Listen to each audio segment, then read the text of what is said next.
What if royalty didn't mean elegance, but execution? What if crowns didn't shine, they bled? Behind every jeweled throne is a darker story, where kings ruled like tyrants, queens silenced nations, and emperors crushed millions in the name of legacy. These weren't fairy tale rulers. These were the architects of fear, betrayal, and brutality. From golden palaces to blood-stained courts, history has crowned its share of monsters. And tonight, we open the royal vault. This is 30 most evil royals in history, where power corrupts and the crown never comes off clean.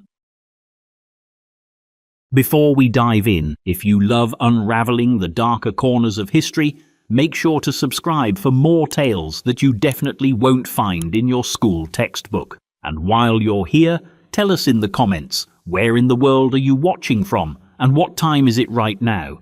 We know some of you hit play at midnight, and honestly, that's the perfect hour for this kind of story. 1.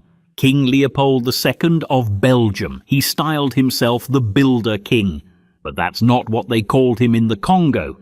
There he was the ghost behind the curtain, the man whose name was whispered with the kind of bitterness reserved for those who smile while holding the knife. In Belgium, he built gardens. In the Congo, he built graves. King Leopold II never formally conquered a colony. That would have been too honest. Instead, he acquired one as a private citizen, a feat that sounds absurd until you realize how absurdly powerful he was. In 1885, under the pretense of philanthropy and civilization, he convinced the world to grant him personal ownership of the Congo Free State. Not Belgium, not a government, just Leopold, as if he were buying a mansion. And like a mansion, he filled it with resources. Ivory first, then rubber. But rubber doesn't fall off trees ready to export. It comes from vines. It sticks to skin. It requires labor. And Leopold's solution to that problem was one of the most terrifying private police systems in history. The Force Publique. Part army, part terror squad, and entirely funded by the suffering of the people they controlled. Villages were burned for underproducing. Families held hostage until quotas were met. And if they weren't, hands were cut off, not always from the guilty.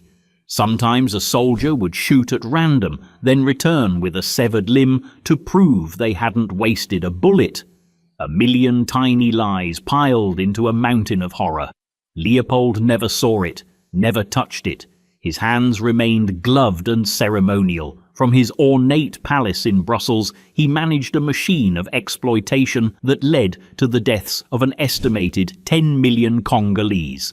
10 million. That's not governance. That's industrial-scale evil, and he did it all with plausible deniability, like a man who turns his back on the dog he ordered to attack. Back in Belgium, he was admired, lauded for public works. Streets were named after him, statues erected. He poured Congo's blood money into Belgian marble, creating the illusion of a benevolent monarch.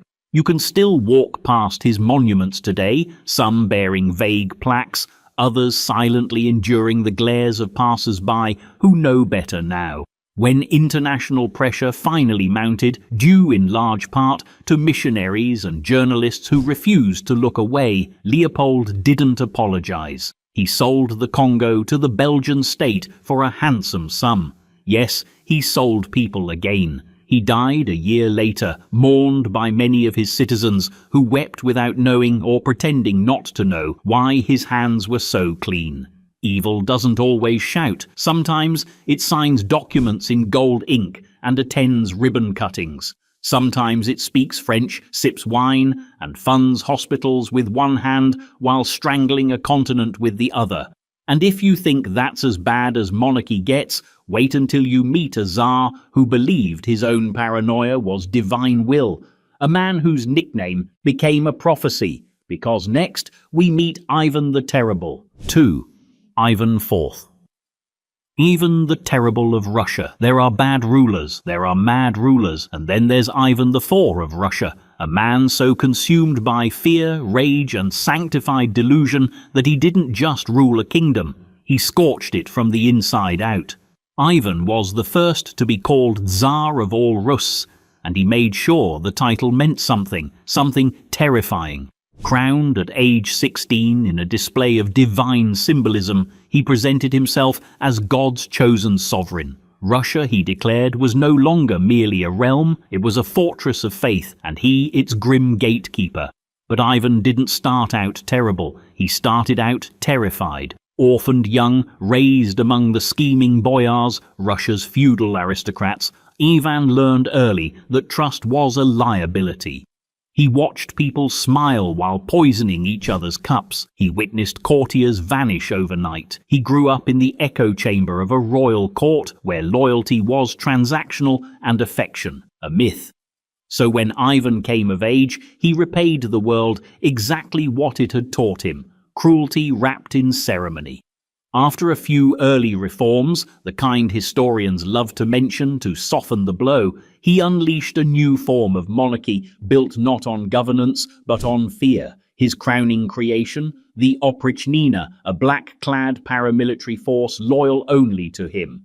They were part secret police, part death cult, part religious procession, riding through the streets like monks of vengeance. Their job, to purify the land, or, more accurately, to silence it. Under the Oprichnina's shadow, entire towns were emptied. Aristocrats were accused of treason in trials where the verdict always came first. Ivan believed everyone was plotting against him, and rather than disprove the conspiracy, he decided to make it true, by punishing even the innocent until treason became the only rational response. One infamous episode involved the city of Novgorod. Ivan, convinced the city would defect to Poland, ordered a campaign of repression so severe it bled into legend. The population was ravaged, not by foreign invaders, but by their own ruler, marching in like an executioner disguised as a priest. Clergy were targeted, families were erased, and Ivan, he prayed, he fasted, he wept afterward, as though regret could baptize cruelty into righteousness. But perhaps nothing reveals the mind of Ivan quite like what happened to his own son. In a moment of rage, some say misunderstanding, some say long gestating madness, Ivan struck his heir in a fit of anger. The Tsarevich died days later. And Russia lost more than a man that day. It lost the fragile line between control and chaos. Ivan reportedly wept at his son's deathbed, begging forgiveness from a body that could no longer hear him. A nation watched as the Tsar cradled the consequences of his own tyranny. He died in 1584 on the chessboard of all places. A final irony for a man who treated his entire kingdom like a game of calculated sacrifices. And yet Russia would never fully bury Ivan. His legacy survived in fear, in autocracy, in the lingering belief that power must always come wrapped in punishment. He left behind a country broken by suspicion and held together with violence, a shape that would repeat itself again and again, from dynasty to dictatorship. But if Ivan weaponized fear, the next royal used chaos as a stage. Imagine a man who sang while Rome burned, a man who rewrote the rules of power as theater, because up next is Emperor Nero, the performer, the poet, and possibly the most dangerous narcissist ever to hold a laurel crown. 2 royals in, and already history's looking less like a crown and more like a crime scene. If you're still with us, hit subscribe so you don't miss what's coming next. And tell us in the comments, where are you watching from and what time is it for you right now? Late night listeners, we see you. This only gets darker. 3. Emperor Nero of Rome. There are emperors who conquer with legions. There are emperors who build roads, reform laws, and stabilize the realm. And then there's Nero, who played music while history burned. Or so the story goes. Born Lucius Domitius Ahenobarbus, he came from a bloodline that practically guaranteed disaster. His mother, Agrippina the Younger, was part schemer, part survivor, an imperial widow with ambition sharper than the blades her enemies seemed to fall on. When she married Emperor Claudius and maneuvered her son into the line of succession, it wasn't so much a family reunion as it was a corporate takeover. Claudius died mysteriously not long after. Nero, at age 16, became emperor. At first, it wasn't all madness. Nero had advisors: Seneca, the Stoic philosopher, Burrus, the Praetorian commander, who helped him rule with a surprising degree of restraint. Taxes were lowered, capital punishment was limited, public games were abundant. The empire exhaled, and then the descent. Power has a way of amplifying personality, and Nero's personality was a cocktail of insecurity, performance obsession, and delusions of grandeur. He didn't want to be a ruler. He wanted to be loved, admired, applauded, preferably while standing center stage in a tunic of gold thread, reciting poetry no one dared critique. He fancied himself an artist above all else, an actor, a singer, a poet. He even entered public competitions, which he always miraculously won. Entire cities were required to host his performances. Senators sat stone-faced through hours of mandatory theatre. Applause was not optional, it was a political necessity. And while Nero performed, Rome simmered, literally. In the year 64 AD, a great fire broke out and consumed large parts of the city. Theories abound. Was it an accident, sabotage, a civic cleansing? Nero's role remains debated, but what is certain is how he responded. He built a grand new palace, the Domus Aurea, the Golden House, on land conveniently cleared by the fire. It had rotating ceilings, gardens, fountains, and a colossal statue of himself at the entrance. Subtlety was not a design feature. Public outrage followed. Nero needed a scapegoat, so he found one, an unpopular religious sect on the fringes of Roman society. They were different, stubborn, monotheistic. Ideal targets. He accused them of arson, and the city's grief turned into a witch hunt. Justice became theatre once more, and Nero took center stage as the empire's moral compass, albeit one spinning wildly. Meanwhile, Nero's paranoia grew. Anyone suspected of dissent, whether political, personal, or imagined, could expect exile or worse. Senators, generals, even members of his own household were dispatched under vague charges of disloyalty. His inner circle shrank, not because of betrayal, but because fear hollowed out every relationship he touched. Eventually, Rome's patience wore out. Rebellion sparked in the provinces, the wars. Senate declared him a public enemy. Nero fled the capital, reportedly muttering that the world would lose a great artist. His final act was, in his mind, a tragedy. For the rest of the empire, it was a curtain call on a reign where delusion had replaced governance. Yet Nero's name survived, not as a leader, not as a general, but as a metaphor, a byword for reckless vanity in the face of responsibility, for ego so inflated it crushed everything beneath it.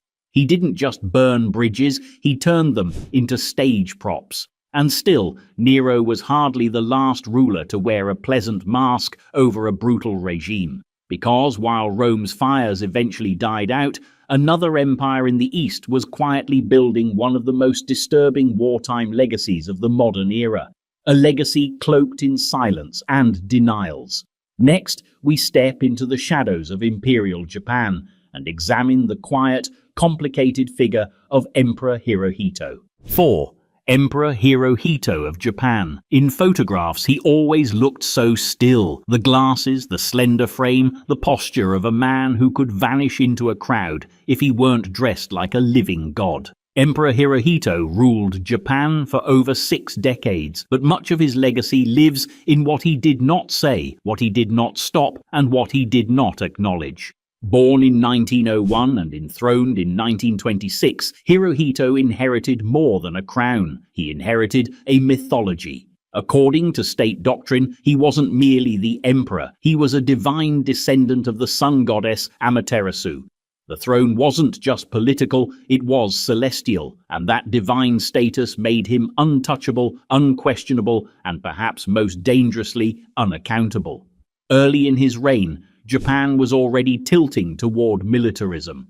Economic strife, resource scarcity, and a deep-seated desire for recognition on the world stage pushed the nation into an aggressive stance. But Hirohito wasn't just a bystander. He attended military briefings, signed off on campaigns, and offered imperial sanction to expansionist policies that would set East Asia ablaze. When Japan invaded Manchuria in 1931, it wasn't a rogue military adventure. It was a calculated move, conducted with his silent approval. By the time World War II erupted, Hirohito's empire had become a war machine fueled by nationalism and wrapped in the cloth of emperor worship. Soldiers fought not just for land but for him. School children bowed to his portrait. Dissent was unthinkable. And through it all, Hirohito maintained a deliberate, cultivated image of distant detachment, close enough to inspire loyalty, far enough to dodge responsibility. There's an enduring debate among historians. Was Hirohito a puppet or a puppeteer? His defenders argue he had no real power, that the military dictated policy, and that he was trapped by tradition. But this version of events tends to overlook the fact that Hirohito was the one figure who could have, at any point, intervened, redirected, or at the very least protested. He never did. His silence wasn't passive, it was political. By the war's end, after bombed cities, massive civilian casualties, and national collapse, Hirohito made one unprecedented move. He spoke. On August 15, 1945, his voice crackled over the radio, addressing the Japanese people for the first time in history. He called for surrender, not defeat, not remorse, just surrender. His words were careful, vague, and composed in the same ceremonial tone he had always used. No mention of accountability, no apology, just a graceful descent into peace, like a god choosing to step off the battlefield. What happened next was perhaps even stranger. The Allied occupation, led by General Douglas MacArthur, chose to preserve Hirohito's position. The rationale was strategic. Removing him might destabilize Japan, so they let him stay. He renounced his divine status, not out of spiritual awakening, but because it was politically expedient. He continued to reign as a constitutional monarch until his death in 1989, gradually recast as a symbol of unity rather than a symbol of power. And so, Hirohito became one of history's most successful vanishings. A man at the center of catastrophe, remembered more for his quiet than his commands. His reign was one of moral evasions and diplomatic shadows, where truth was managed like ceremony, carefully choreographed and deeply incomplete. But where Hirohito ruled through silence, the next monarch spoke with action and often blood. Her isolationist policies, her purges, and her iron-fisted rule over Madagascar would earn her a name whispered with dread and awe, because next we step into the ruthless world of Queen Ranavalona Wars. 5. Queen Ranavalona I of Madagascar.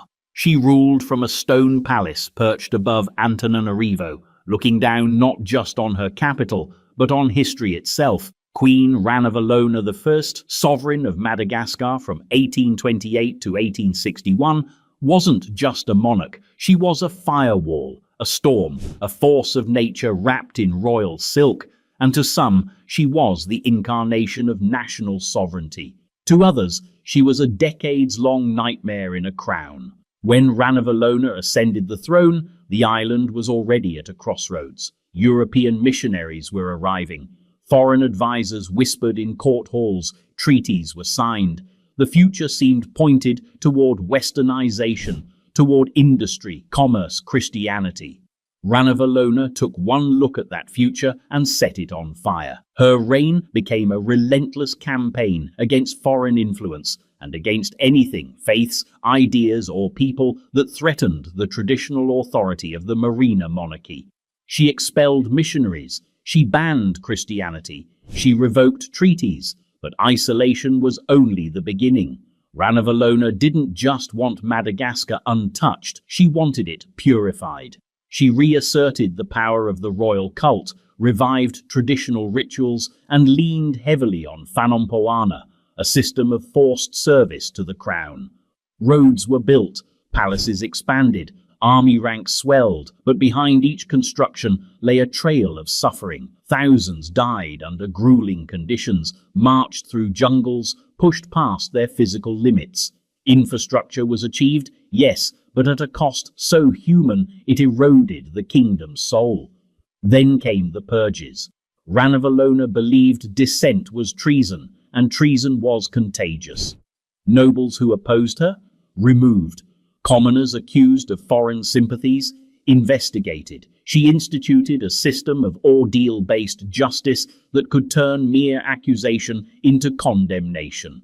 The logic was circular. Loyalty was proven by survival. Survival was evidence of innocence. And anyone who didn't survive, unfit by default. The body count of her reign is hard to estimate. Some say over 100,000 people died as a result of her policies, through forced labor, famine, or the consequences of expulsion and exile.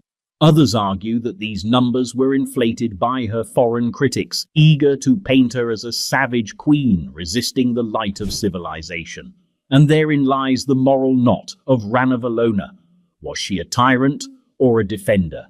She preserved Malagasy independence in a century when much of Africa was being swallowed by colonial appetites. While other nations fell under the boots of European powers, Madagascar stood defiantly apart. No British protectorate, no French mandate, just a queen who said no, again and again, no matter the cost. But independence enforced by fear eventually curdles into silence. Trade collapsed, technology stagnated, diplomatic ties frayed. The kingdom she protected grew smaller in ambition and heavier in grief. When Ranavalona died in 1861, she was succeeded by a more reform-minded son. He reversed much of her policy within months, reopening Madagascar to the world she had spent 3 decades keeping out.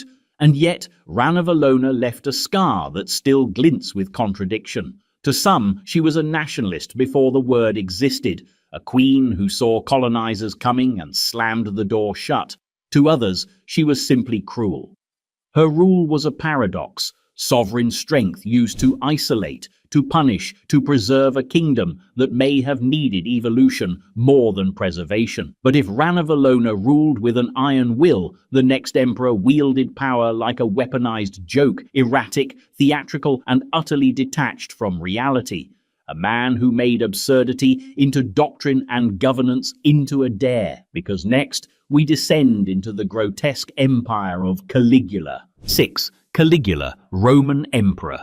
It's hard to say where the legend of Caligula ends and the truth begins. Even his name, Caligula, wasn't really his name. It was a nickname, meaning little boot, given to him as a child mascot for the Roman legions. He grew up among soldiers, adored as the emperor's nephew, walking through camps in miniature armor. The soldiers saw him as a mascot of Rome's strength. The irony? That little boy would grow into the emperor who broke Rome's spirit from the inside out. Born Gaius Julius Caesar Germanicus in 12 AD, he was the son of Germanicus, a general beloved by both the army and the people. When his father died under suspicious circumstances, public grief turned to bitterness, and Caligula learned early that love and loyalty in Rome were fragile currencies. He was raised in the shadows of power, first by his mother, then by the Emperor Tiberius, a man so paranoid he made distrust a form of governance. By the time Caligula came to the throne in 37 AD, the Roman people were desperate for something different. They wanted hope, spectacle, and the return of glory. For a moment, they thought they had found it.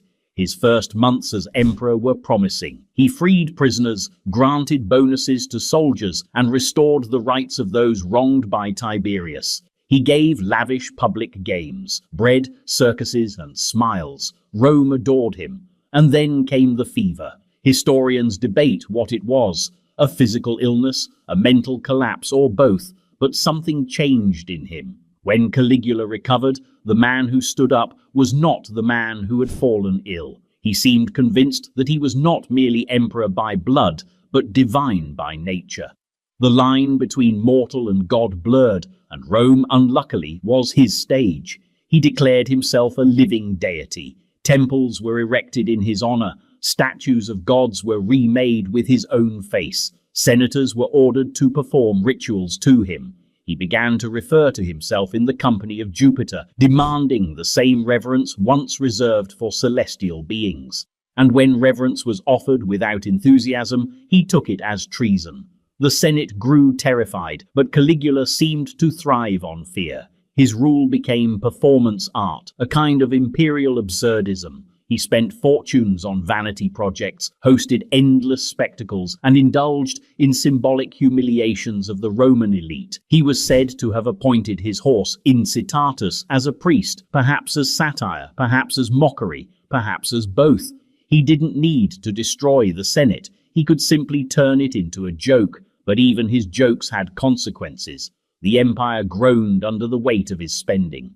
Taxes soared, treasuries emptied, provinces starved while the emperor paraded himself through palaces of marble and mirrors.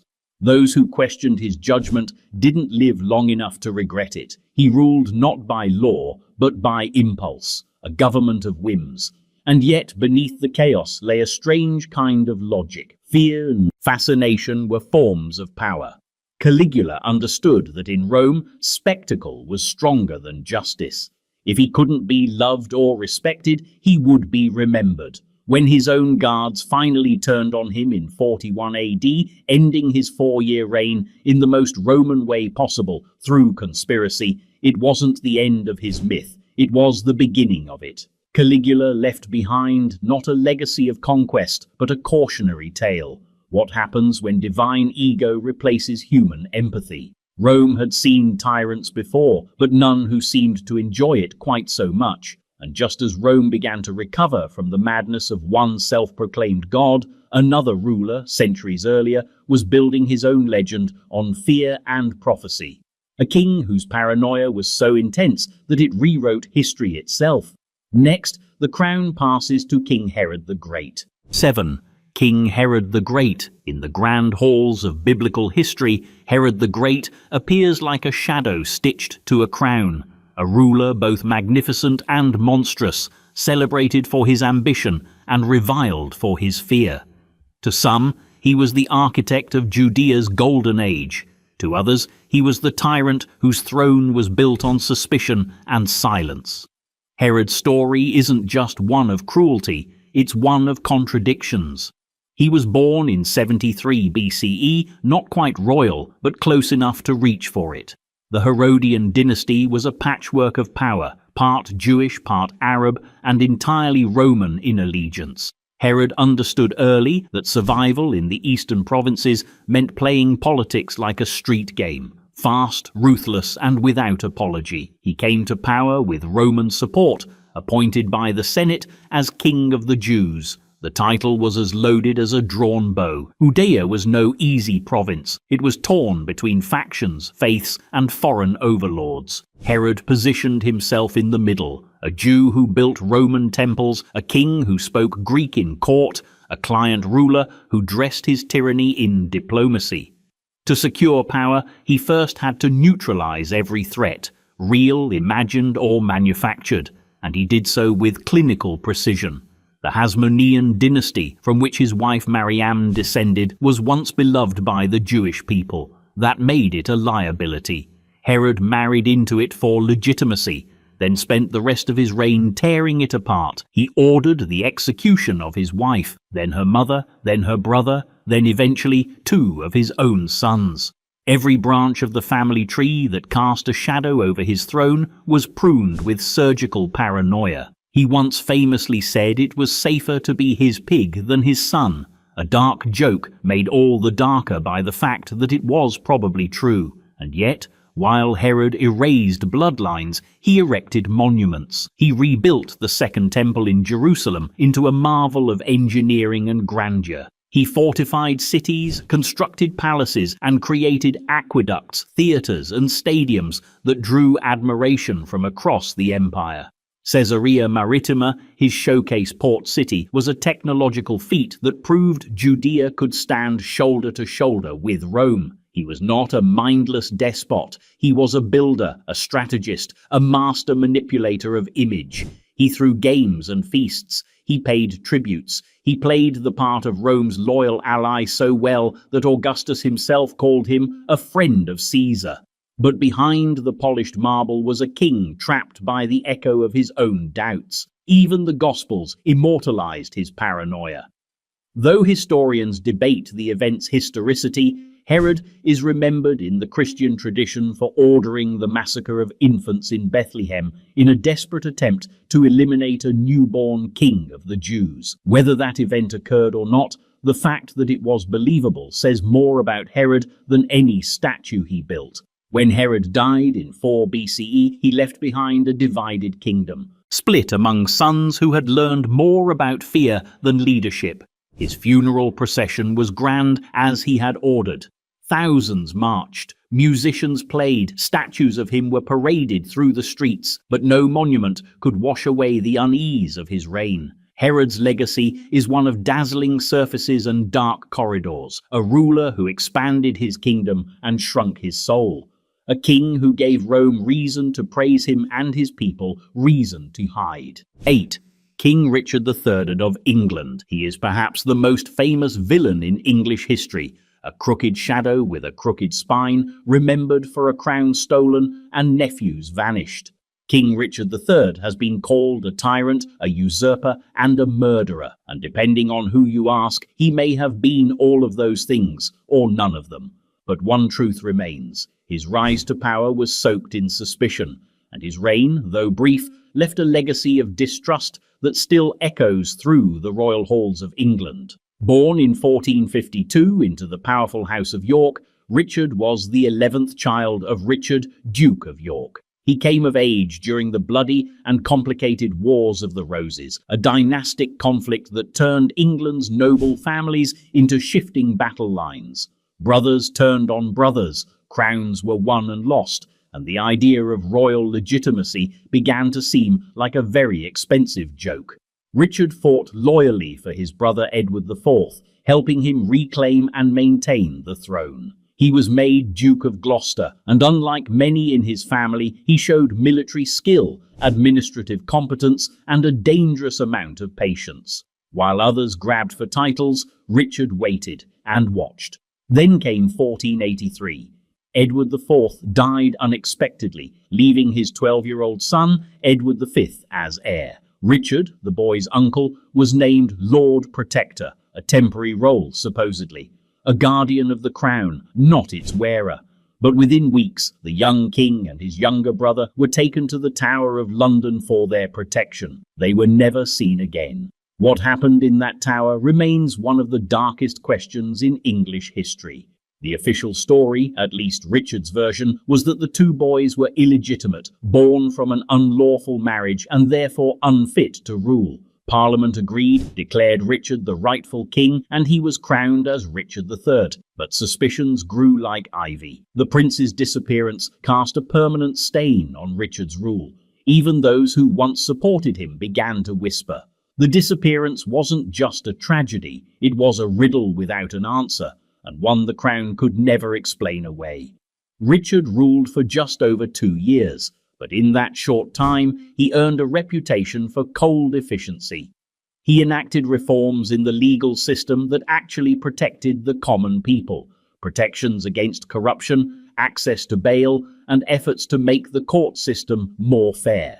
These rarely make the history books, of course, because his reputation was already lost in the fog of the Tower. His end came at the Battle of Bosworth Field in 1485, where he faced the forces of Henry Tudor, a distant Lancastrian claimant. Richard fought bravely, perhaps even foolishly, charging into battle personally. He was killed on the field, becoming the last English king to die in combat. His crown, quite literally, was picked up and placed on the head of Henry VII, beginning the Tudor dynasty. For centuries, Richard's image was defined by Shakespeare's depiction, a hunched, scheming villain willing to kill anyone who stood between him and power. A horse, my kingdom for a horse," cried the tragic tyrant as he fell. But modern historians have offered a more complicated view. Some see him as a man vilified by his enemies, others as a pragmatic power player who made terrible choices under impossible pressures. Still, the mystery of the princes in the Tower remains unsolved. Bones were discovered, theories multiplied, but certainty never came, and in that absence, Richard's ghost has never quite left the tower. Yet for all his alleged sins, Richard's cruelty was at least dressed in ambition. The next emperor ruled with far less pretense, turning vast regions into labor camps and entire philosophies into threats. Because next, we cross from medieval scandal into ancient tyranny, where books burned and scholars vanished under the rule of Emperor Qin Shi Huang of China. 9. Emperor Qin Shi Huang of China. Some rulers build empires, others build legends. Qin Shi Huang did both and then tried to make sure no one remembered a time before him. His reign didn't just unify China geographically, it attempted to unify memory, morality, language, and even death itself. He wasn't content with ruling a country, he wanted to rule history. Born in 259 BCE as Yingzheng, the future emperor grew up in the Warring States period, a time when China was less a country and more a shattered mirror of clashing kingdoms. War was constant, alliances temporary, and peace a brief illusion. Zheng became king of the Qin state at just 13 years old, and he did not wait. Through cunning diplomacy, ruthless strategy, and well-fed armies, he launched a brutal campaign of conquest that took less than a decade to complete.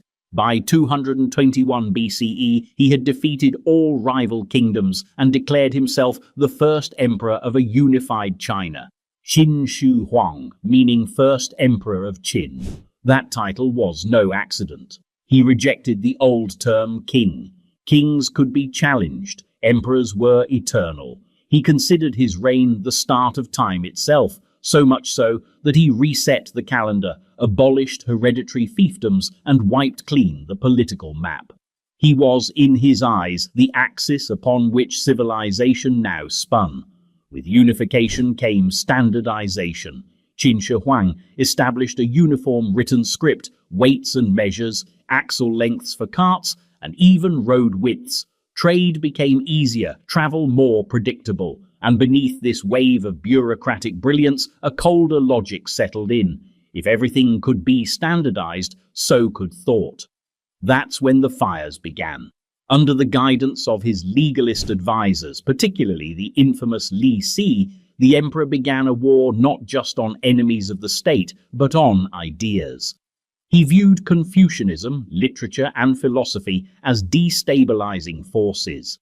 Anything that suggested alternate models of rule, past golden ages, or moral authority beyond the emperor was deemed subversive. Books were collected and burned. Scholars who protested were silenced. Many were buried alive, ritualistically removed from history so they couldn't contaminate the future. And yet, for all his efforts to erase the past, Qin Shi Huang was haunted by the future, particularly by death. Obsessed with immortality, he commissioned alchemists to search for the elixir of life. He toured mountains and islands rumored to hold the secrets to eternal existence. He drank potions laced with mercury, believing they would preserve him. They didn't. Still, his pursuit of permanence wasn't all mythical. His most staggering legacy was subterranean, the construction of a vast mausoleum guarded by the now famous terracotta army. Thousands of life-size soldiers, horses, and chariots buried underground, all meticulously crafted to serve him in the afterlife. It wasn't enough to rule in life, he intended to command eternity. When he died, in 210 BCE, his death was kept secret for weeks to prevent unrest. His body was transported back to the capital under false pretenses, surrounded by carts of rotting fish to mask the smell. It was a final act of stage management by a regime that had always treated truth as a tool. His dynasty did not last. Within just a few years, the Qin Empire collapsed under the weight of rebellion and resentment. But the blueprint he left behind, centralized authority, standardization, surveillance, would echo for millennia. Qin Shi Huang tried to bury chaos under order, to conquer memory with mandate. He believed that if he could silence the past, the future would speak only his name. But the soil of history never forgets. It swells, cracks, and exposes the skeletons of control. And while China struggled to hold together after his death, across the sea, another royal would rule not with structure, but with spite, a monarch so cruel and inept that his own barons forced him to sign away his power. Because next, we meet the disastrous legacy of King John of England. 10. King John of England. If medieval England had a villain in residence, it was King John. The name itself became a cautionary tale. John the betrayer, John the oath-breaker, John the king, who pushed his barons so far they forced him to sign a document just to remind him that power had limits. That document, the Magna Carta, is often hailed as the beginning of constitutional government. But it wasn't written out of idealism. It was written out of exasperation. John was born in 1166, the youngest son of King Henry II. He was never meant to rule. He was nicknamed Lackland because, quite literally, he had no land to inherit. But through a twist of dynastic chaos, including the death of his elder brother Richard the Lionheart and a convenient absence of stronger rivals, John clawed his way to the throne in 1199. And once he got there, he ruled like a man trying to make up for lost time. His reign was defined by failure. He lost nearly all of England's territories in France, a humiliation so profound it reshaped European borders. The French mocked him. His own nobles distrusted him. His military campaigns were expensive and largely disastrous, yet he funded them with obsessive grinding taxation. Entire regions were squeezed for coin. Landowners were fined for anything and everything: inheritance, marriage, even the right to avoid military service. To John, governance was a cash grab, and the crown, a bill he expected everyone else to pay. But taxes were just the beginning. His justice system was notoriously corrupt. Legal decisions could be bought, delayed, or simply ignored. Disputes dragged on unless money changed hands. His enemies described him as petty and vengeful, a man who held grudges the way others held titles. Then came his clash with the church. When the Archbishop of Canterbury died, John tried to install his own candidate. The Pope disagreed. John refused to back down, and in response, the Pope placed England under interdict, a religious shutdown.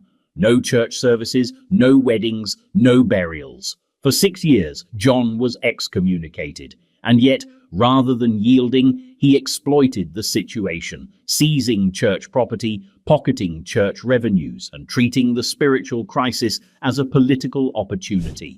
Eventually, everything collapsed.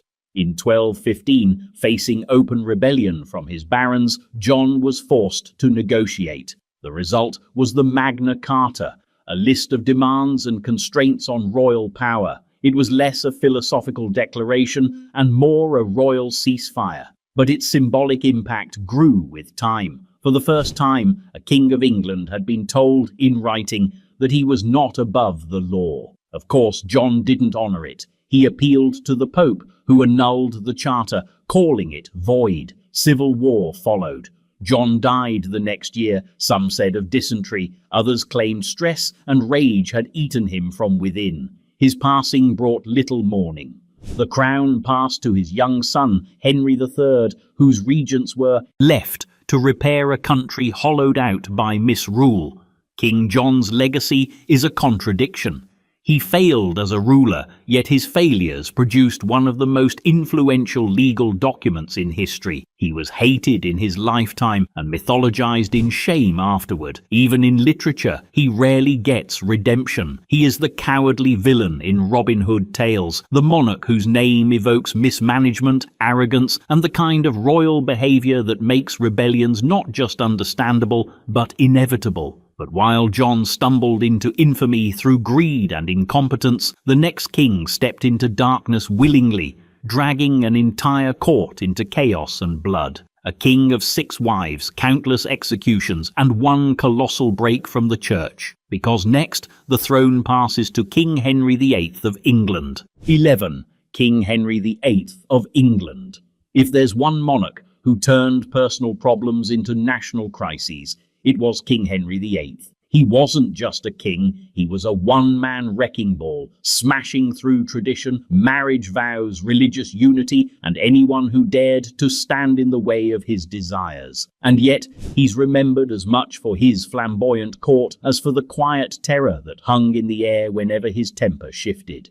Henry came to the throne in 1509 as the charismatic golden boy of Tudor England.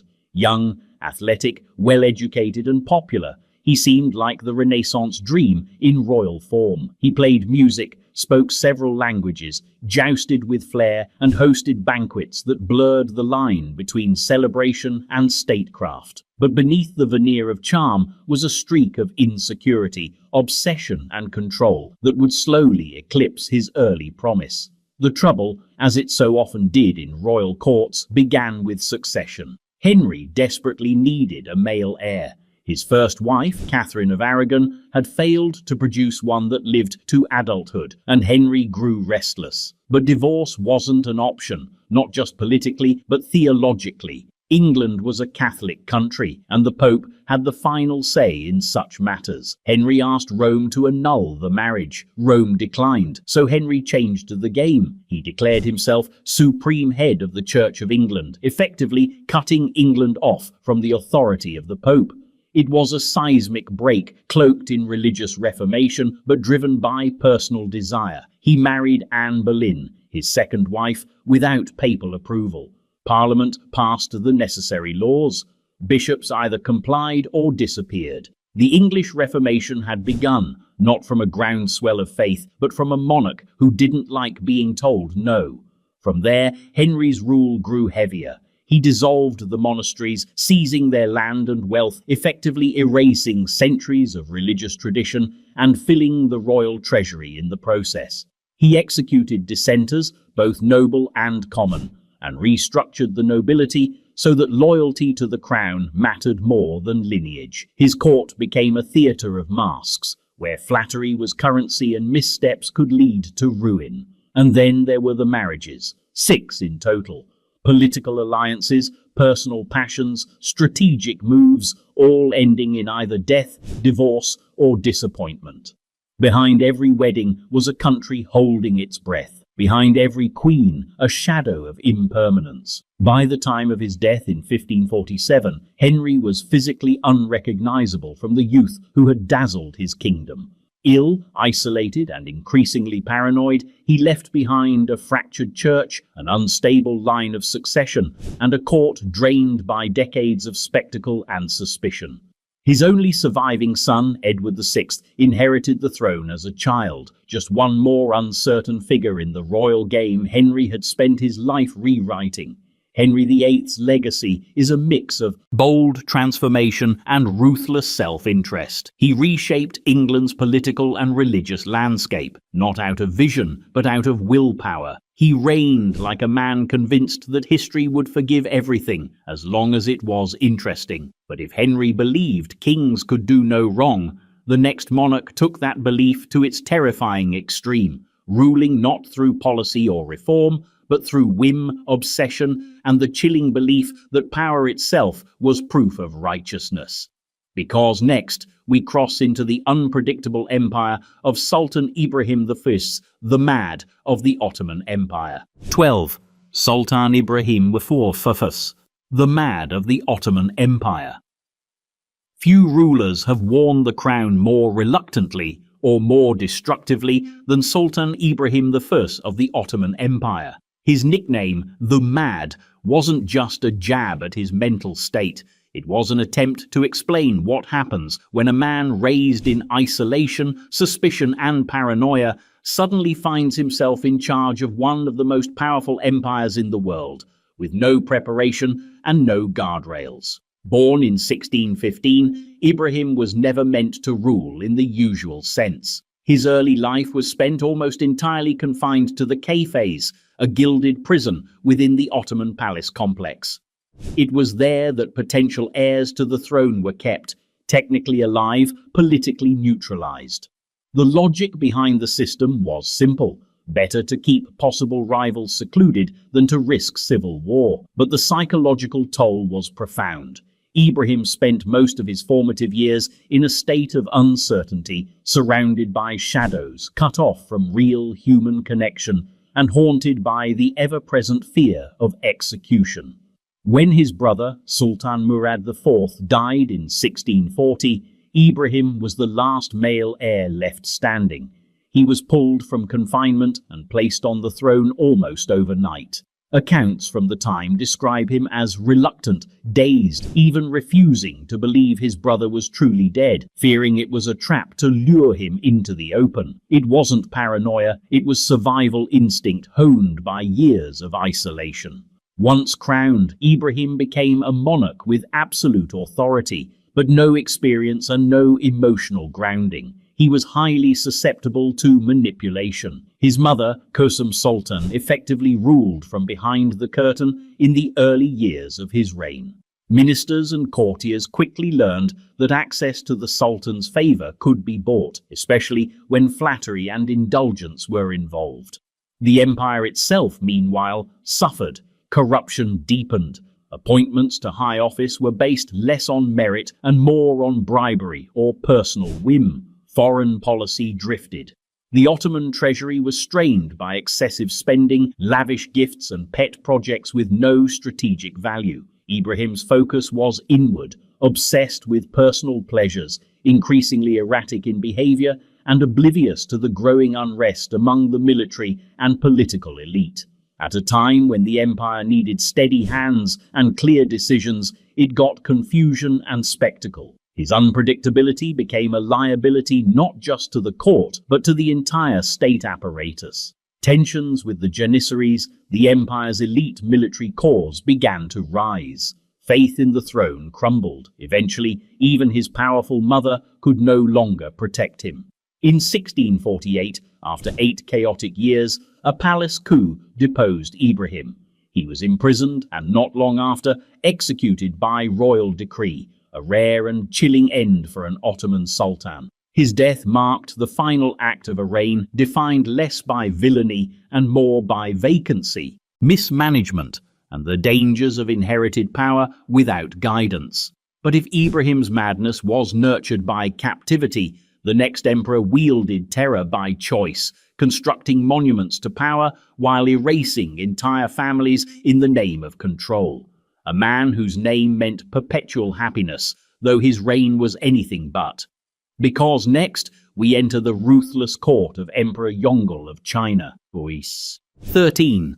Emperor Yongle of China. His reign was supposed to bring joy, at least if you believed the name. Yongle means perpetual happiness, but the man who bore the title left a legacy written in power, paranoia, and purges. Emperor Yongle, born Zhu Di in 1360, was the third emperor of China's Ming dynasty, and like many rulers in this lineup, he wasn't supposed to wear the crown. He took it anyway, and made sure no one would forget how. Zhu Di was the fourth son of the Ming dynasty's founder, the Hongwu Emperor, a man so authoritarian he probably dreamed of micromanaging the weather. When Hongwu died, the throne passed not to Zhu Di, but to his grandson, the Jianwen Emperor. A teenager with idealism but little experience, Jianwen tried to consolidate power by reducing the influence of his uncles, including Zhu Di. Zhu Di's response was not subtle. In 1399, he launched what became known as the Jingnan Campaign, a 3-year civil war that culminated in his forces storming the capital and mysteriously rescuing the government from his nephew, who vanished from history under circumstances polite historians still describe as uncertain. Once Zhu Di secured the throne, he gave himself a new name, Yongle, and began reconstructing the empire not just in his image, but around his authority. His reign had grandeur. He moved the capital north from Nanjing to Beijing and began constructing the Forbidden City, a sprawling imperial complex designed to physically and symbolically place the emperor at the center of the universe. He strengthened the civil service, revived Confucian scholarship, and commissioned the Yongle Dadian, a massive encyclopedia intended to capture the entire body of Chinese knowledge. He sent out the famed Admiral Zheng He on naval expeditions that reached as far as East Africa, projecting Chinese power across the seas. But behind the curtain of cultural achievement was a climate of ruthless consolidation. Yongg's rule was marked by some of the most intense political purges in Chinese imperial history. Following his seizure of the throne, he initiated widespread investigations into anyone who had supported his predecessor. Thousands of officials were implicated, many were executed, others suffered collective punishment, entire families removed, careers ended, reputations buried. Fear became a management tool. His network of secret police operated with near-total autonomy, investigating disloyalty at every level of society. The definition of treason expanded to include whispers, sympathies, or simply being in the wrong place at the wrong time. The emperor, for all his public devotion to Confucian harmony, ruled through suspicion and silence. Even his foreign policy bore the marks of control.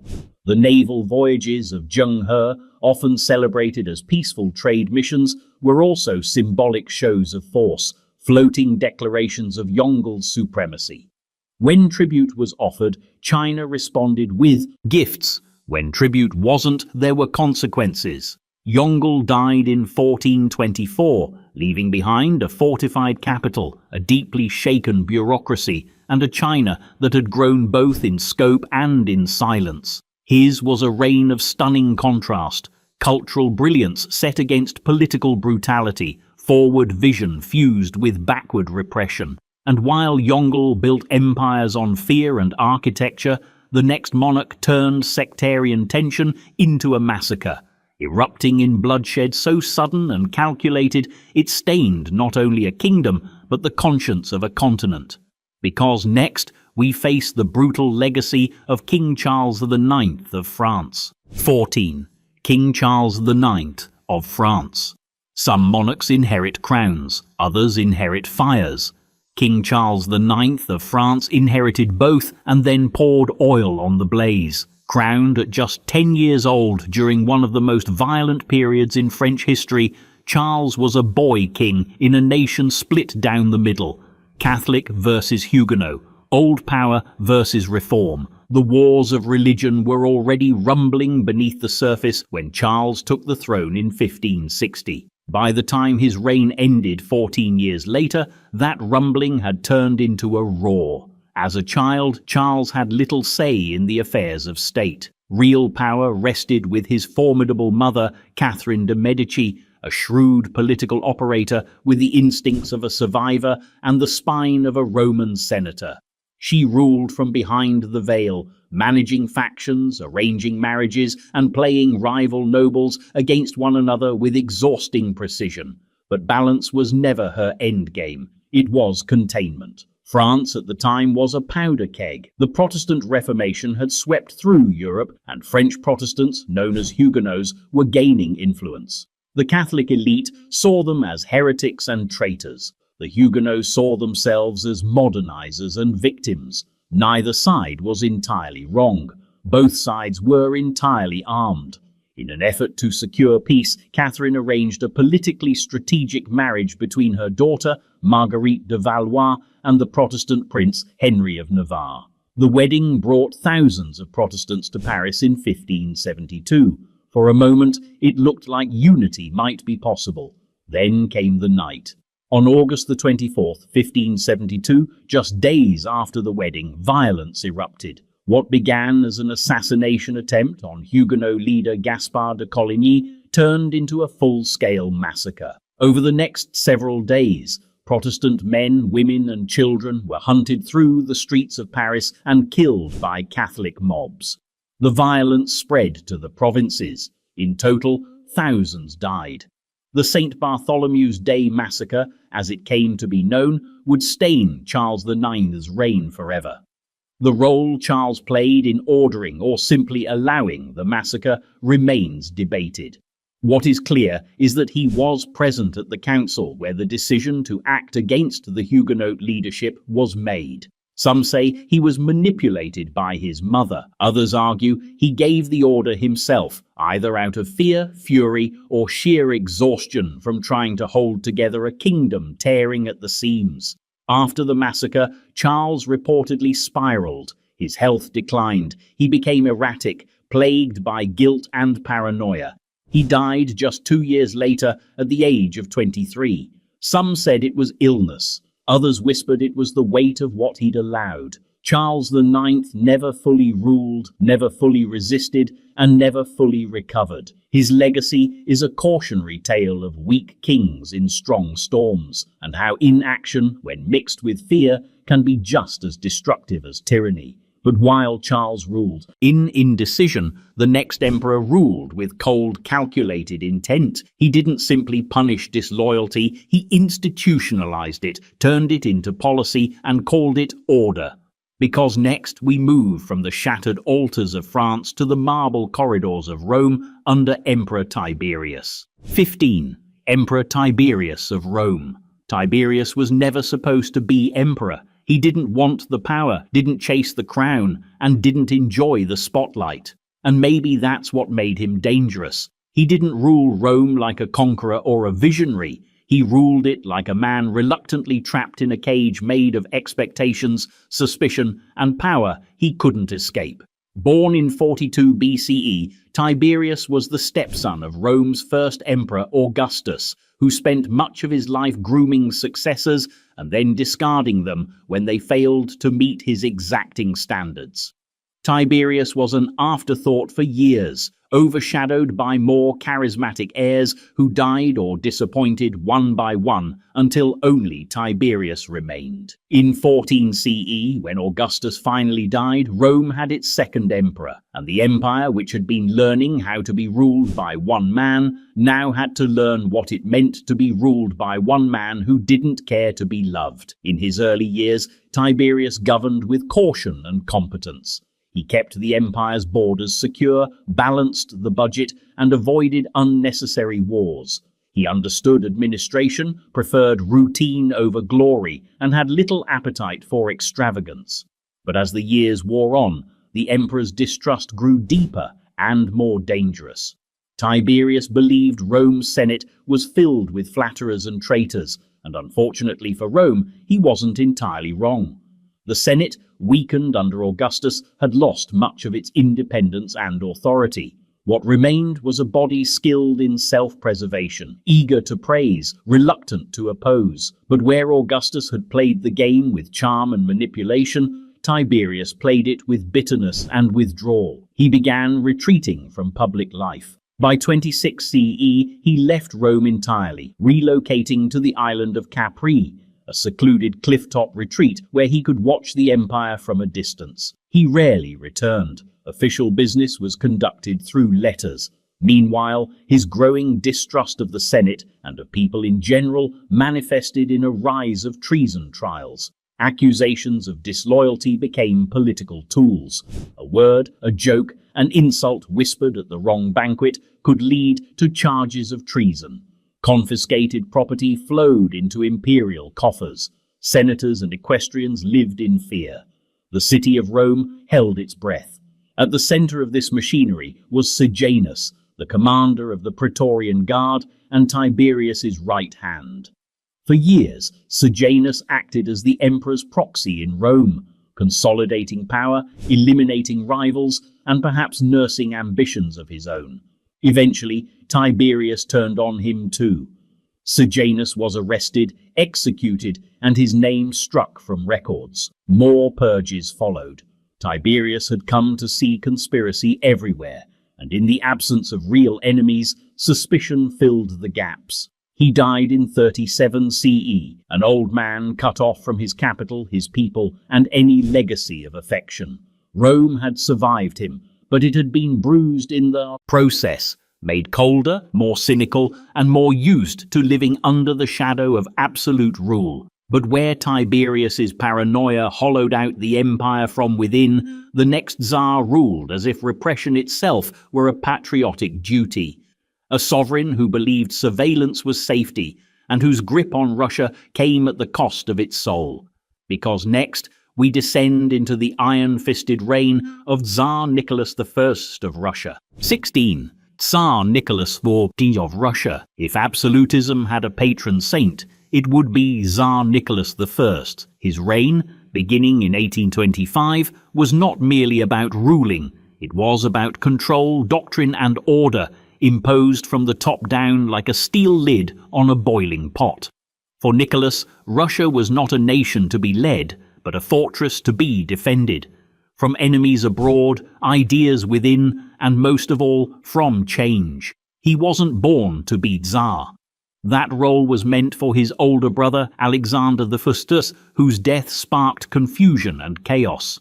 A brief succession crisis erupted, giving birth to the Decembrist Revolt, a failed uprising led by liberal-minded army officers demanding a constitutional monarchy. The rebellion was swiftly crushed. Nicholas witnessed it all from the throne he had barely ascended. The lesson he took from the event was simple and lifelong. Reform equals instability. From that moment on, Nicholas ruled like a man determined never to be surprised again. He saw Russia as a holy empire, ordained by God and protected by discipline. His ideological slogan, orthodoxy, autocracy, and nationality, was both a guiding principle and a warning. Religion had to support the state, authority had to flow from the Tsar, and any cultural or political identity that didn't fit neatly into imperial unity was viewed as a threat. His bureaucracy expanded rapidly, not to empower the people, but to watch them. The third section, his secret police, became the eyes and ears of the empire, monitoring dissent, censoring publications, and infiltrating intellectual circles. Students, writers, philosophers, none were spared. Suspicion became the default posture of the state. Under Nicholas, Russia became a nation allergic to innovation. While industrial revolutions swept across Europe, Russia lagged behind, tied down by a feudal system of serfdom that remained untouched. Nicholas saw industrial capitalism and liberal democracy not as progress, but as chaos wearing a powdered wig. So he resisted forcefully. Universities were restricted, Western books were banned, foreign influences were filtered through censors who believed knowledge should be both patriotic and polite. And yet, for all this domestic ironclad order, Nicholas projected strength abroad. He cast himself as Europe's policeman, intervening in revolutions and lending troops to crush liberal uprisings in neighboring countries. At home, he built railroads and expanded the military. He was admired for his discipline, provided you weren't one of the people being disciplined. But repression has limits. His conservative grip created an empire that looked stable from the outside, yet seethed underneath. By the time he died in 1855, Russia was locked in the Crimean War, outmatched by more modern European powers. His carefully ordered empire had become brittle, its inefficiencies laid bare on the battlefield. Nicholas I ruled not with vision, but with vigilance. His legacy was not a thriving Russia, but a frightened one, strangled by surveillance, cemented in suspicion, and left teetering on the edge of the 20th century with 18th century tools. But if Nicholas feared rebellion, the next royal created an institution designed to enforce it, one that turned torture into orthodoxy and dogma into law. Because next, we enter the flame-lit chambers of the Spanish Inquisition and the iron will of King Ferdinand II and Queen Isabella I of Spain. 17. King Ferdinand II of Aragon and Queen Isabella I of Castile. They're often remembered with grandeur. Ferdinand and Isabella, the Catholic monarchs who united Spain, sponsored Columbus, and laid the foundation for a global empire. But beneath the romantic portraits and textbook praise lies a reign defined not just by religious devotion, but by a calculated, systematic policy of repression, exclusion, and control. Their rule didn't just unify Spain, it purified it. At least that was the plan. When Isabella of Castile married Ferdinand of Aragon in 1469, their union didn't immediately create a unified Spain, but it laid the political groundwork for one. Their marriage brought together two powerful kingdoms, pooling resources, military strength, and influence. Together, they pursued a vision of a singular, consolidated Spanish identity: one crown, one faith, one nation. And for them, anything that stood in the way of that vision was treated as a threat. This vision crystallized most notoriously in 1478, when the monarchs secured papal approval to establish a new institution, the Spanish Inquisition. Unlike earlier versions of inquisitorial bodies in Europe, this one answered directly to the crown, not the Pope. It wasn't just about rooting out heresy, it was about policing identity. At first, its primary targets were conversos, Jews who had converted to Christianity, often under duress, but were suspected of secretly maintaining Jewish practices. These new Christians had achieved economic success and social prominence in many regions, which only fueled resentment among the old aristocracy. The Inquisition's role was to examine the sincerity of these conversions, but in practice it became a tool of fear. Public accusations, secret trials, and forced confessions created an atmosphere where innocence became irrelevant. Suspicion alone was enough. Eventually, in 1492, the same year Columbus set sail across the Atlantic, Ferdinand and Isabella issued the Alhambra Decree, expelling all unconverted Jews from Spain. The decree gave them 4 months to leave or convert.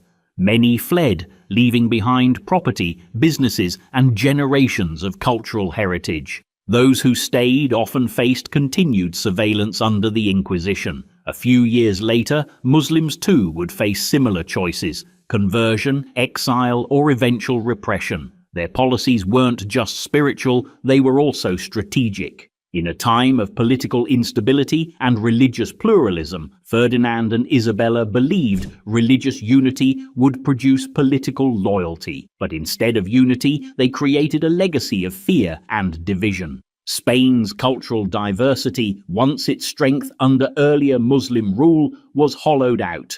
Intellectual vibrancy dimmed. A country that had once hosted scholars, poets, and philosophers of 3 great Abrahamic faiths became a nation defined by exclusion. Even their famed sponsorship of Columbus wasn't a triumph of vision, but a gamble driven by the same ambition: expansion of Catholic dominion. As their armies completed the conquest of Granada, the last Muslim stronghold in Spain, their fleet was preparing to sail westward in search of trade routes, converts, and empire. The world they sought to explore was one they already aimed to control, spiritually and politically. Ferdinand and Isabella left behind more than a dynasty. They left behind an idea that monarchy and religion should move in lockstep, and that faith, enforced by fear, could build a stronger state. It did for a while, but it also seeded centuries of suspicion, exile, and repression that Spain would struggle to reconcile. And while the Catholic monarchs institutionalized belief as law, the next emperor would take a far more direct approach to dissent, choosing the sword over the sermon and leaving 30,000 bodies beneath the rubble of a single rebellion. Because next, we turn to the chilling aftermath of the Nika riots and the iron hand of Emperor Justinian I of Byzantium. 18. Emperor Justinian I of Byzantium. To some, he was Justinian the Great, the lawgiver, the builder of empires, the architect of the Hagia Sophia, and the man who dreamed of Rome restored.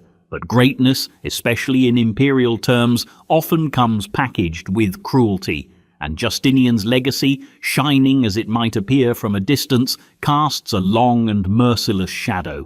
Born a peasant in 482 CE, Justinian clawed his way into power not through birthright but ambition. His uncle, Justin I, rose through the military ranks to become emperor and adopted Justinian as his heir. When Justinian took the throne in 527, he had big plans. He wanted to reunite the Eastern and Western Roman empires, codify Roman law, and make Constantinople the jewel of Christendom. and to a remarkable extent he succeeded, but he also ruled like a man who believed progress required force, and when challenged he struck back with absolute finality. Nowhere is this more evident than in the infamous Nika riots of 532 CE. It began, as many great disasters do, with something deceptively trivial: chariot racing. In Constantinople, the hippodrome wasn't just a sports arena, it was a political battlefield. The city's two major racing factions, the Blues and the Greens, weren't mere fans. They were quasi-political groups with deep social influence. At times they aligned with religious factions or even expressed dissent against imperial policies. Justinian tried to play both sides, but tensions mounted. Then came a botched execution of two faction members, one from each side. The crowd revolted. What followed wasn't a protest, it was an uprising. The rioters burned parts of Constantinople, including the original Hagia Sophia. They looted the city. For 5 days chaos reigned. Senators turned against the emperor. There was talk of replacing him, and for a moment Justinian wavered. He considered fleeing, but Theodora, his powerful and sharp-minded empress, reportedly reminded him that purple makes a fine burial shroud. Inspired or cornered, Justinian chose survival through suppression. He summoned his generals, Belisarius and Mundus, and launched a brutal counter-offensive. Under the pretense of negotiation, thousands of rioters were lured into the hippodrome. Once inside, the gates were sealed. Soldiers entered. What happened next was less a battle than a trap. The number of dead is estimated at over 30,000, a staggering loss of life in a single day, all in the heart of the empire's capital. Justinian didn't flinch. The city was rebuilt. The Hagia Sophia rose from the ashes, grander and more majestic than before. His legal code, the Corpus Juris Civilis, became a foundational pillar of European law. His conquests reclaimed parts of North Africa, Italy, and Spain. On paper, his reign gleamed, but all of it, the glory, the buildings, the laws, was held together by a ruthless certainty. The dissent was disorder, and order must be absolute. He ruled through awe and fear, wrapped in divine mandate and imperial efficiency. The emperor as redeemer and enforcer.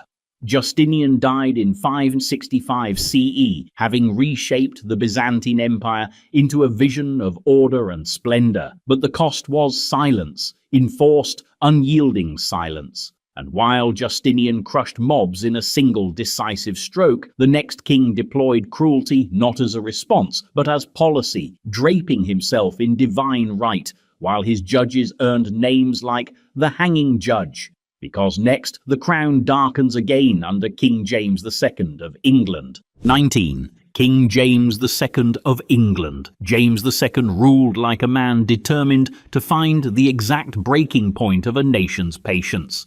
He didn't stumble into crisis, nor did he quietly inherit one. Instead, he walked straight into the middle of a cultural and political minefield, then started lighting matches. Born in 1633, James was the younger brother of Charles II and the second son of the executed Charles of Thurs, whose beheading during the English Civil War had been a hard-won lesson in the limits of monarchy. That lesson, it seems, James chose to ignore.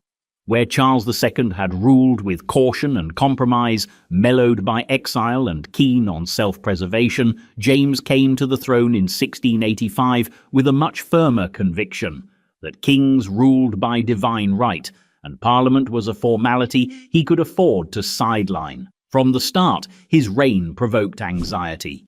James was openly Catholic in a fiercely Protestant country that had spent the better part of a century trying to distance itself from Rome. His subjects could tolerate Catholic sympathies from a distance. His brother had managed to keep peace by pretending not to care too much. But James didn't pretend. He pushed for religious tolerance in a way that felt to his Protestant subjects like favoritism wrapped in royal authority. Still, religious preference alone might not have doomed him. The real damage came from his aggressive use of the courts and the military to enforce his will. James suspended laws, appointed Catholics to powerful positions in direct defiance of Parliament, and ignored legislative consent with a brazenness that sent chills through even his allies. But the flashpoint came during the Monmouth Rebellion. In 1685, James Scott, the Protestant Duke of Monmouth and an illegitimate son of Charles II, led a rebellion to depose James II. The uprising failed. What followed didn't just restore order, it redefined cruelty in the English legal system. In the wake of the rebellion, James unleashed a wave of judicial reprisals known as the Bloody Assizes, presided over by Judge George Jeffreys, a man whose name would become synonymous with merciless justice. Thousands of suspected rebels were tried in quick succession. The trials were rushed, the sentences harsh, and the punishment severe.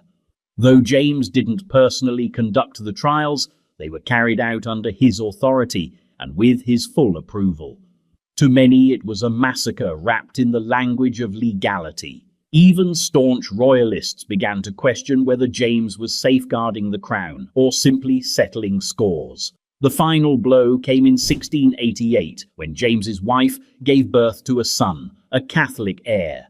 Until then, many in England had tolerated James's rule under the assumption that his Protestant daughters would succeed him. But the prospect of a Catholic dynasty was too much. Protestant nobles invited William of Orange, James's son-in-law, to invade. When William landed in England with barely a fight, James fled. Parliament called it an abdication. James II spent the rest of his life in exile, still insisting he was king, while England quietly rewrote its constitution to ensure no monarch would ever again rule with unchecked authority. But if James wielded the courts as weapons, the next emperor enforced power with full military theatrics, crowning himself in a foreign land, imposing harsh laws, and overseeing mass executions in a country he barely understood. Because next, we descend into the troubled, short-lived empire of Emperor Maximilian I of Mexico. 20. Emperor Maximilian I of Mexico. Maximilian? I ruled Mexico like a man performing a role in a play no one wanted to watch. An Austrian archduke turned accidental emperor, his reign was a strange and tragic blend of misplaced idealism, foreign intervention, and catastrophic misreading of the room. From the moment his boots touched Mexican soil, Maximilian was a monarch out of context, dressed for a ball, wandering through a battlefield. Born in 1832 into the powerful Habsburg dynasty, Maximilian was the younger brother of Franz Joseph I of Austria. While his brother navigated the brutal pragmatism of European politics, Maximilian preferred the softer arts of architecture, botany, and liberal philosophy. He was charming, thoughtful, and deeply romantic, not traits that would serve him well once Napoleon III of France came knocking with a crown and a plan. In the early 1860s, France, along with Spain and Britain, had sent forces to Mexico, demanding repayment of debts. While Britain and Spain quickly withdrew, France, under Napoleon III, had grander ambitions. He envisioned a pro-French Catholic empire in the Americas, ideally one that could serve as a buffer against US expansionism. All he needed was a pliable European noble to sit on the throne. Enter Maximilian. Lured by flattery, idealism, and perhaps a desire to escape his more disciplined brother's shadow, Maximilian accepted the offer in 1864. The French army installed him as Emperor of Mexico, claiming he had been invited by the Mexican people. In reality, support came from a small conservative faction, while the majority of Mexicans, including the legitimate Republican president Benito Juarez, viewed Maximilian as a foreign puppet. He tried to prove them wrong. To his credit, Maximilian implemented progressive reforms. He supported land redistribution, built infrastructure, protected indigenous communities, and refused to return confiscated properties to the wealthy elites who had backed his rise. In short, he governed like a liberal monarch in a conservative costume and alienated almost everyone. The French soon realized they had backed the wrong man. As US pressure mounted following the Civil War, Napoleon III withdrew French support.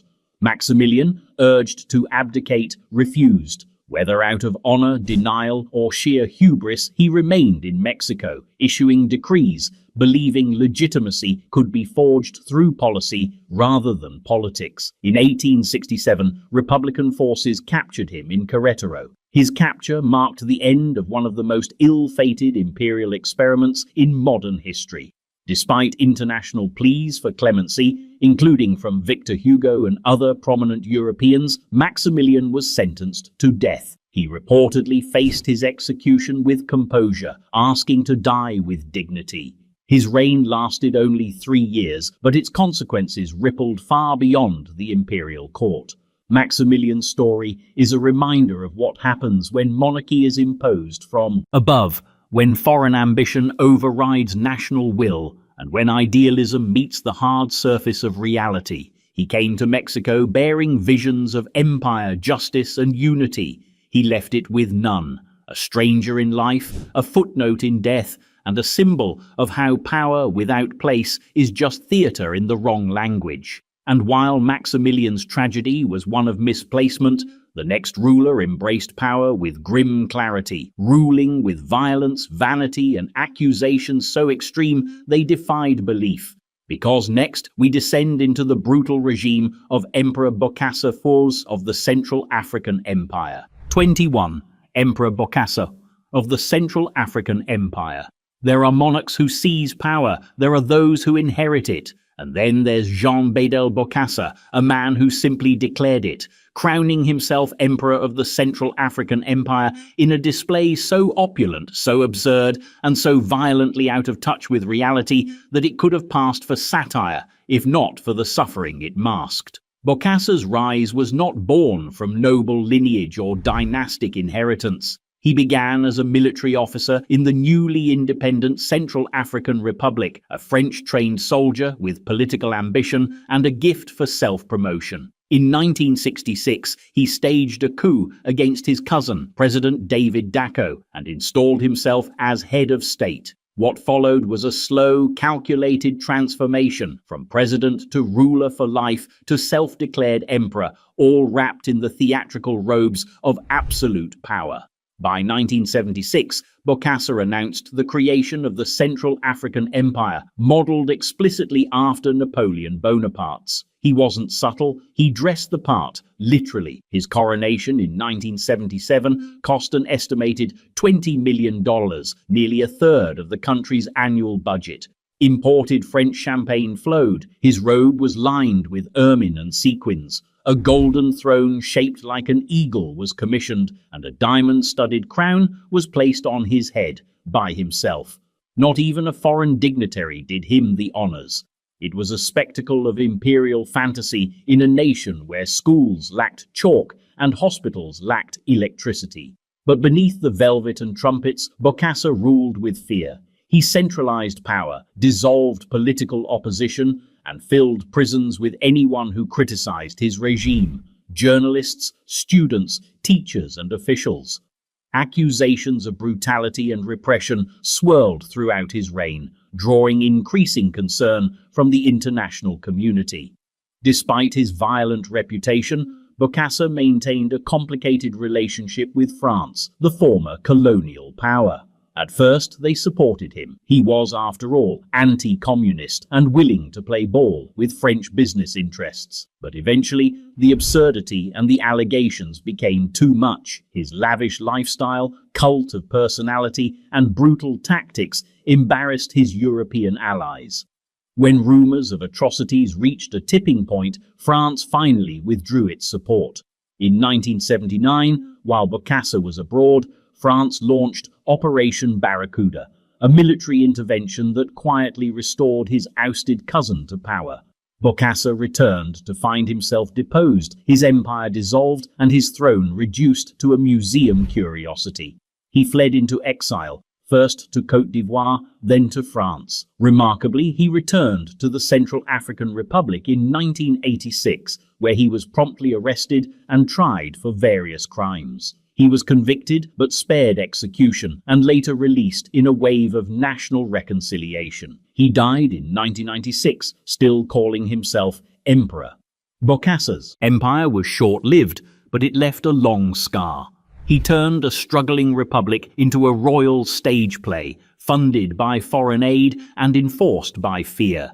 His legacy is not one of nation-building, but of grandeur detached from reality, proof that vanity, when weaponized, can devour an entire country's future. And while Bokassa ruled in eccentric spectacle, the next sultan ruled through grim suppression, wielding power with religious justification and a readiness to extinguish dissent at scale. Because next, the bloodline turns towards Sultan Mehmed IV of the Ottoman Empire. 22. Sultan Mehmed IV of the Ottoman Empire. Sultan Mehmed IV was born into a throne built on contradiction. He ruled an empire that stretched from Hungary to Mecca, governed by a palace system more intricate than a chessboard, yet held together with brutal simplicity: obey or be removed. His reign lasted nearly 4 decades, an eternity by Ottoman standards, but it is remembered not for peace or stability, but for blood-soaked purges, palace coups, and religious violence disguised as virtue. Born in 1642, Mehmed became sultan at just 6 years old, following the deposition of his mentally unstable father, Sultan Ibrahim I, whose chaotic rule had left the empire exhausted and on the edge of collapse. The boy sultan's rise marked the beginning of a period often referred to as the Köprülü era, named for the Grand Viziers who actually ran the empire while Mehmed matured behind the curtains of Topkapi Palace. These viziers, especially the formidable Köprülü Mehmed Pasha and his son Fazıl Ahmed, used their near-dictatorial powers to restore order, enforce obedience, and launch aggressive military campaigns. To the Ottomans, Mehmed IV was nicknamed Avci, the hunter, due to his passion for the sport, which became something of an obsession. He spent more time tracking deer and boar than presiding over court sessions. But while the Sultan was physically absent from many matters of governance, his name was never far from the consequences. Policies passed under his reign carried the weight of his authority, and his court became a revolving door of loyalty tests and ideological enforcement. Religious conformity was demanded, particularly within the empire's Muslim population. Under the influence of conservative religious scholars and military officials, Mehmed's regime cracked down on heterodox sects, mystics, and even mainstream scholars who were viewed as politically unreliable. Entire communities were suppressed. In cities like Aleppo and Baghdad, uprisings and unrest were met not with negotiation, but with harsh reprisals. Beyond religious tensions, Mehmed's reign was marked by the empire's increasing instability. Despite early military successes in Hungary and Crete, the Ottoman campaign into Vienna in 1683 would prove catastrophic. The failed siege triggered a wave of defeats that sent the empire into military retreat, exposing the limits of its power and the consequences of overreach. Internally, this military disaster shattered the myth of Ottoman invincibility and emboldened factions within the empire. In 1687, after decades of rule, Mehmed IV was overthrown in a palace coup led by the Janissaries, an elite military corps that had once served as the Sultan's fiercest protectors, but had become increasingly unruly and politicized. He was deposed and replaced by his brother, Suleiman II. Mehmed lived in quiet exile until his death in 1693, largely forgotten by the empire he once ruled. Mehmed IV's legacy is one of paradox. His rule saw attempts at centralization, but bred fragmentation. He was a figurehead monarch who outlived most of his more competent viziers. And while he claimed to restore Islamic order, he left behind a state cracking under the weight of its own contradictions. But if Mehmed's empire faltered in its twilight, the next monarch wielded his own religious orthodoxy like a blade, defining rule through conquest, suppression, and a zeal that turned a subcontinent into a battlefield of belief.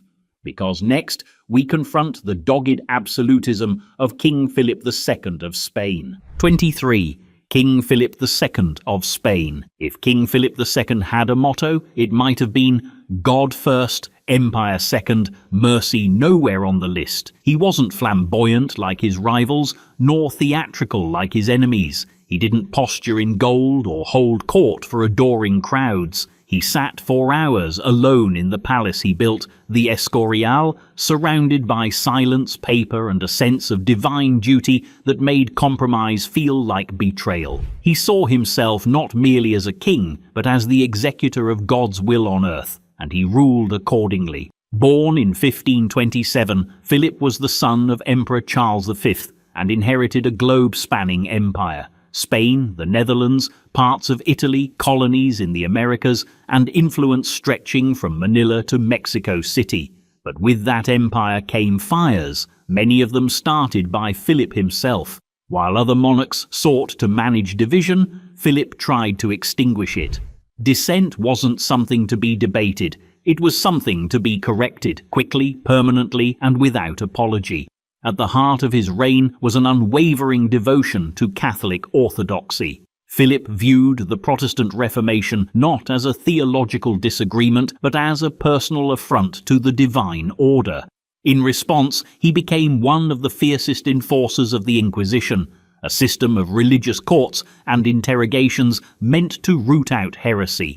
It had existed before him, yes, but under Philip, it became a machine of enforcement. Books were banned, suspects were interrogated. Faith was not a private matter, it was an affair of state. Nowhere did his absolutism strike harder than in the Netherlands, a region under Spanish rule that leaned increasingly Protestant and resented being ruled from afar by a king they rarely saw.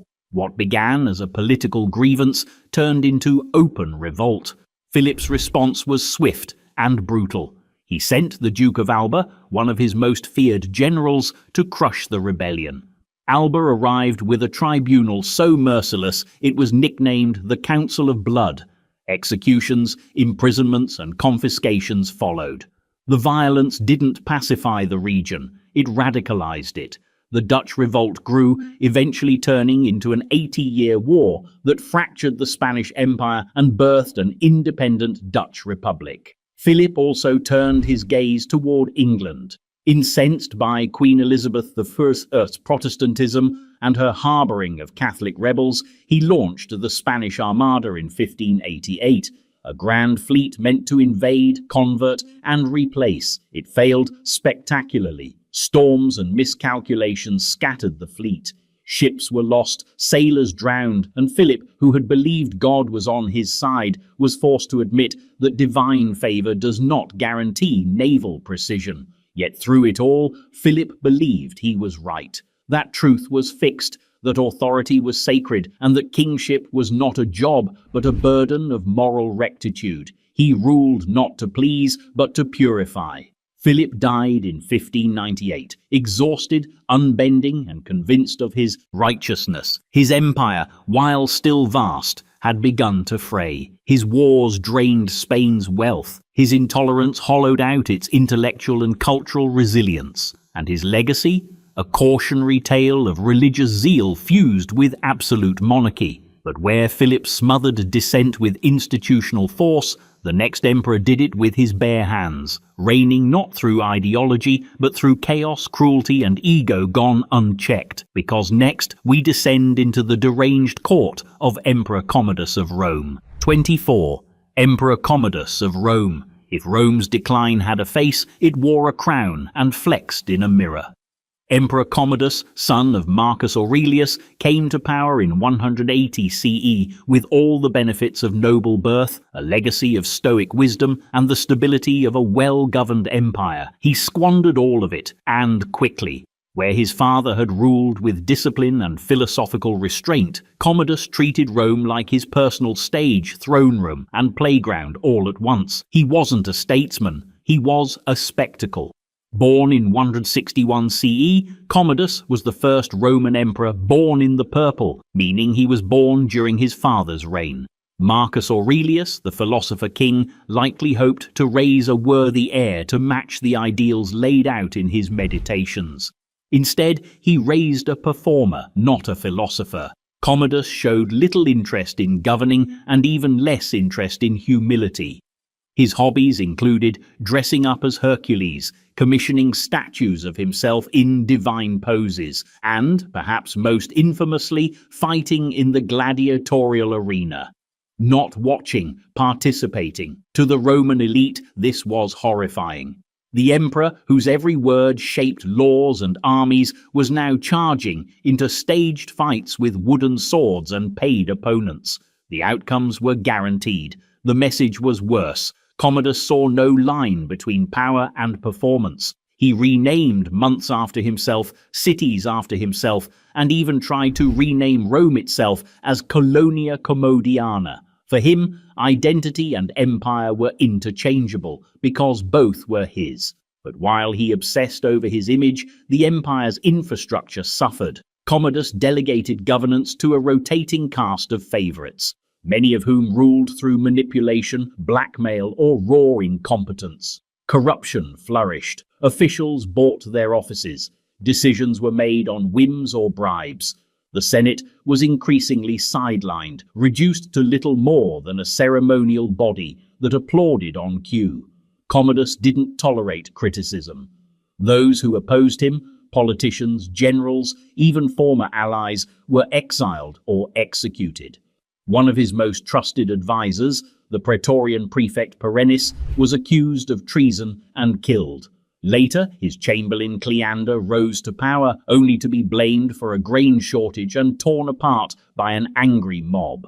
Commodus responded by retreating even further into delusion, seeing enemies in every shadow and reassurance in every mirror. Eventually, the charade collapsed. On New Year's Eve, 192 CE, a conspiracy involving his mistress, his wrestling partner, and his own staff succeeded in assassinating him. He was strangled in his bath by a professional fighter, an ironic end for a man who treated power like a match in the arena.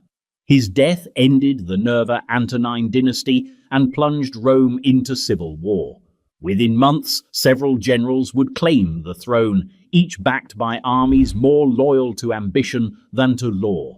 Commodus left behind more than a tarnished name. He left behind a template for disaster, a ruler who believed that image was everything, that dissent was disloyalty, and that the empire was simply an audience waiting to be entertained. But where Commodus treated faith as costume and politics as theatre, the next emperor saw faith as threat and worship as treason, launching one of the harshest religious persecutions in Roman history. Because next, the empire turns toward the cold, commanding gaze of Emperor Diocletian. 25. Emperor Diocletian of Rome. By the time Diocletian came to power in 284 CE, Rome was a broken empire, pretending it was still a republic. Civil wars, economic instability, and a revolving door of emperors had left the once mighty state flailing. Diocletian didn't just want to fix it, he wanted to remake it, structure it, stabilize it, and hammer it into something unbreakable, and he very nearly succeeded. But beneath his reforms, his grand architecture of control, lay a cold philosophy: unity by elimination, order by force, loyalty by fear. Born in modest circumstances in Dalmatia, Diocletian rose through the military ranks during a time when emperors were chosen less by bloodline and more by swordsmanship. When he took power, he inherited a state that had seen more than 20 emperors in just 50 years. To say trust in leadership was low would be a dramatic understatement. Diocletian's solution: multiply the emperors, divide the power. He created the Tetrarchy, a system where the empire would be ruled by 2 senior emperors, Augusti, and 2 junior emperors, Caesares, each overseeing a specific geographic region. In theory, it would prevent civil war by eliminating succession disputes. In practice, it created four competing centers of power that could only function with strict coordination and with Diocletian's personality dominating them all. Beyond administration, Diocletian attacked the economy with the same militaristic zeal. He issued the Edict on Maximum Prices, an ambitious but ultimately doomed attempt to curb inflation by setting price ceilings on thousands of goods and services. It was poorly enforced and widely ignored. Markets distorted, shortages worsened, but the intent was clear. Diocletian wasn't afraid to legislate reality if it meant preserving stability. And then there was religion. For much of Roman history, religion had been a loose collection of traditions and temple-based rituals. As long as citizens paid homage to Rome's pantheon and the divine status of the emperor, they could more or less worship as they pleased. But Diocletian saw this pluralism as a threat to unity, especially in the rising tide of Christianity, which refused to acknowledge any authority higher than its own god. In 303 CE, he launched what would become known as the Great Persecution, the most severe and systematic campaign against Christians in Roman history. Churches were destroyed, scriptures were seized, Christians were arrested, stripped of rights, and forced to choose between their faith and their lives. While earlier emperors had targeted Christians sporadically, Diocletian made it policy, not because he feared rebellion, but because he feared ideological division. He wanted a Rome that moved in one direction, spoke with one voice, and bowed to one throne. Christianity, with its allegiance to an invisible God over a visible emperor, was intolerable to his vision of order. Diocletian voluntarily abdicated in 305 CE, and an almost unheard of act for a Roman emperor.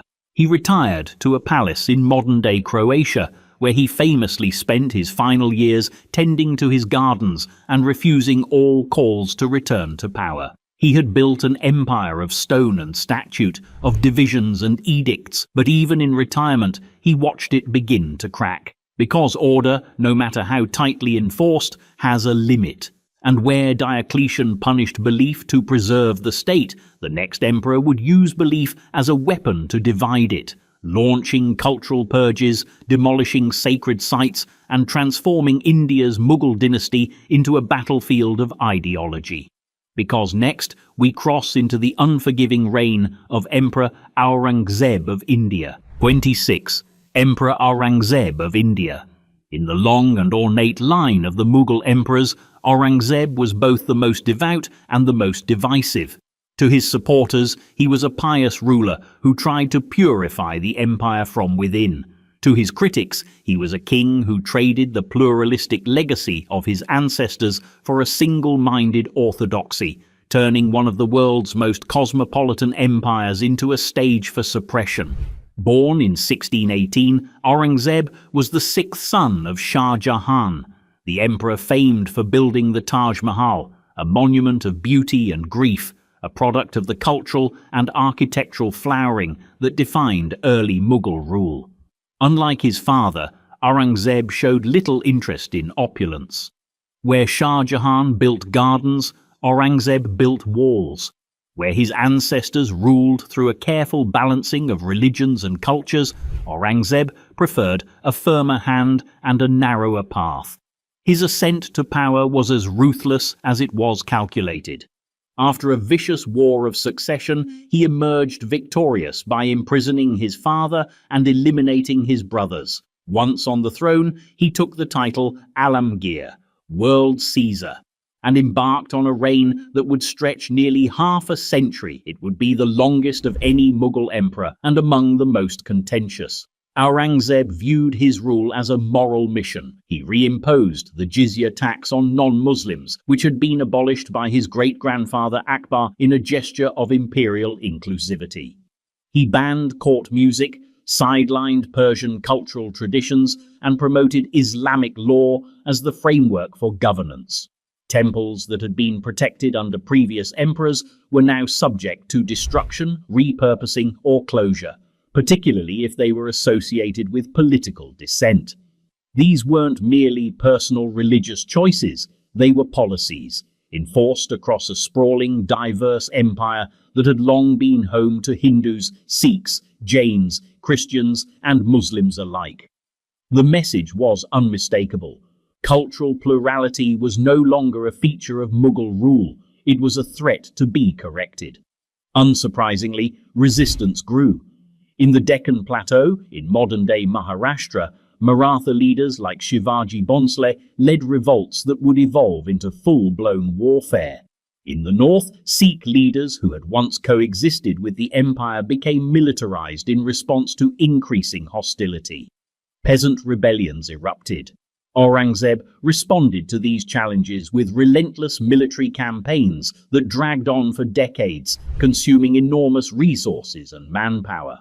Though he expanded the territory of the Mughal Empire to its greatest physical extent, he also stretched it thin. By the time of his death in 1707, the empire was exhausted, militarily, economically, and spiritually. His successors inherited a kingdom filled with unrest, regional rebellions, and a population increasingly disillusioned with imperial rule.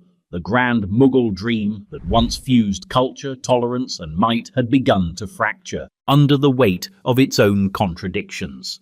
Aurangzeb's legacy is still debated across South Asia. Was he a devout reformer who held his empire to higher ideals, or a rigid autocrat who mistook uniformity for unity? Perhaps both. What's certain is that his reign closed a chapter in Indian history, replacing pluralism with polarization and balance with a blade. But if Aurangzeb fought diversity with dogma, the next ruler would wage a campaign of terror on his own people, not for faith, not for conquest, but for legacy, fear, and the sheer assertion of royal dominance. Because next, we march into the battlefield logic of King Shaka Zulu. 27. King Shaka Zulu. Among Africa's most formidable and controversial rulers, King Shaka Zulu is remembered as both a military genius and a leader whose rule, though transformative, bled into tyranny. To this day, his name echoes across southern Africa, evoking awe, pride, and an uneasy silence, because behind the legend of the warrior king lies a reign where innovation marched beside intimidation, and loyalty was demanded with unrelenting intensity. Born around 1787, Shaka was the illegitimate son of a Zulu chief and a mother who was exiled from her tribe. He grew up on the fringes, humiliated, hardened, and perpetually aware of his outsider status. That early isolation forged a deep sense of discipline and a relentless desire to prove himself. When he eventually entered military service under the powerful Mthethwa chief Dingiswayo, Shaka quickly rose through the ranks, not just for his bravery, but for his revolutionary ideas about warfare. And those ideas would change the face of southern Africa. Shaka redesigned the traditional way of fighting. He replaced long throwing spears with short stabbing ones, ikolwa, designed for brutal close-range combat. He introduced rigorous training, organized regiments by age and experience, and enforced discipline with a strictness that bordered on fanaticism. His army moved in tight, fast formations, using a bullhorn formation to surround and destroy enemies. He turned a loose confederation of tribes into a cohesive military machine. Under his command, the Zulu kingdom expanded rapidly. Through conquest, diplomacy, and coercion, Shaka united dozens of clans under a central authority. But unification came at a cost. Resistance was not tolerated. Tribes that refused to join were attacked, displaced, or absorbed by force. The result was a phenomenon historians now call the Mifekane, the crushing or scattering, a period of mass migration, warfare, and upheaval across southern Africa that shattered traditional social structures and destabilized entire regions. Shaka's internal rule was no gentler. He expected absolute obedience, not just from his soldiers, but from his people. He imposed strict codes of conduct. Failure in battle meant death. Disloyalty, real or imagined, was dealt with swiftly. Even personal loss became national theatre. When his mother Nandi died in 1827, Shaka's grief turned into state policy. He ordered public mourning on a scale so extreme that it crossed into the realm of fear. Normal life halted. Thousands were punished for not grieving enough. Some were executed for showing signs of joy or normalcy. By this point, even Shaka's closest allies began to question his judgment. The same methods that built the Zulu state were now being used to tighten control beyond necessity. His paranoia deepened.